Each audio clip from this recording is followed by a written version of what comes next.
Hey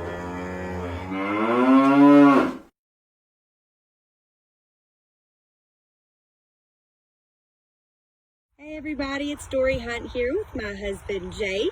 What he's just got done doing is working this 22 acres directly behind our dairy farm, and he is getting it ready to plant corn. So he knows way more about this stuff than I do, so he's going to explain it.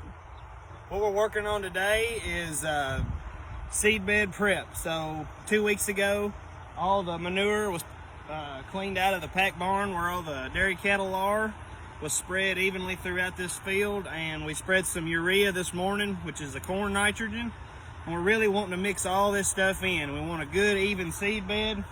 We don't want none of these nutrients escaping and being exposed to sunlight and rain, and we don't want nothing leaving. We want everything to stay right here. So we're pulling this Kraus accelerator, and we really don't want to go deep. We're only going about 2 inches deep.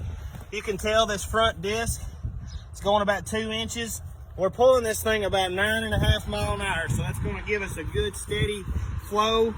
And then it's got a front gang and a back gang, so we're getting all kinds of mixing action here. And then the choppers, and then the rolling baskets on the back. You can tell we're getting a great seed bed, just about 2 inches deep, and that's crucial for this corn to get a good seed bed, because we want it all the same depth, which means it's going to come up at the same time.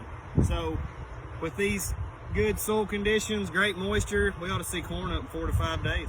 Awesome. And so why is it so important to give this corn seed a hospitable environment to grow? Well, we really want to get it off to a great start. Stand is everything. So we get it off to a good start, put our best foot forward. That just means better feed for the cows and more milk for you guys. Absolutely. Cool. So now we just pray for rain, right? Pray for rain and hopefully get this corn in the ground this afternoon. It's a 114-day corn, so plant it, it's the 26th of May. Hopefully get it off August, second week in August maybe, and get it in the bag. And good deal. Hopefully everything works out. Hopefully get enough to feed our cows for an entire year. So 22 acres of corn silage will feed our cows for an entire year, all 60 head of them. So that's right. Pretty exciting. Well, thank you so much. You're welcome.